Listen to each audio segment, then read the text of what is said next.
Down here on Mars, there's the Mars face, the five-sided pyramid, and the grouping of ruins which we call the cluster that we believe matches the Pleiades stars.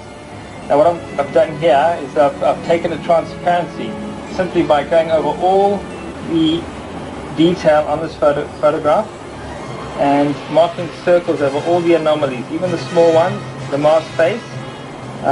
This area here, you'll see those little bits and pieces. Just have a relook at it again. That is what the transparency looks like. We have the Mars face targeted. That's the most important part. The other detail here we're going to see on the star map what is special about that position. So let's take this transparency, which you know is an exact match with Mars. You're going to look at the area of Taurus. If you find the Pleiades in the night sky, you go to Orion and follow the three belt stars through Taurus, and you find the Pleiades. It's a common astronomical little trick that the ancients knew very well about, and they've shown Orion also finding the way through to something special in Taurus. Let's zoom in now on the Pleiades. Here's our transparency now. We put the transparency over it, and you'll see why this theory is so exciting. It's actually an amazing duplicate of the stars. I don't know if the camera can pick it up clearly, but here is our Mars face area. Can I tilt it? Is it alright? It's alright, okay.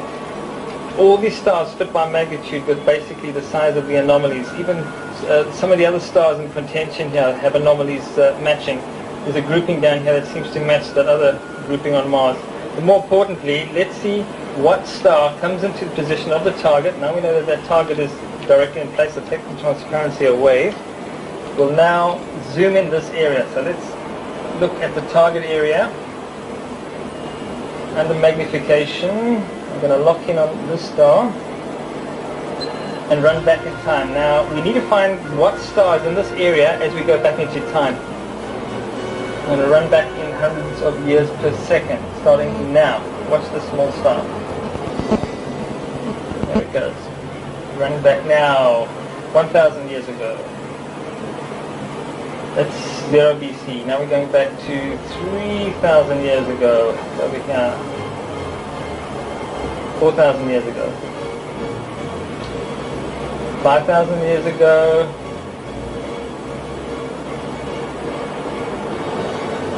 So it's 4, 5, 6,000 years ago. It's in that position. It's moved from there in the exact direction that we're anticipating. What's so important about this little star?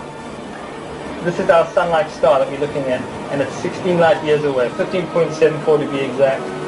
And this amount of time needed to get to exactly being in position is 17,000 years ago. In 17,000 years, it gets exactly into that position. That matches the Mars face. That is our conclusion. 17,000 years ago, that area on Mars was very, very important, and it seems to revere a sun-like star being a place of the gods, a place of humans colonizing this place on Mars. And this is more than likely in reverence of the colonization from that star. That's it.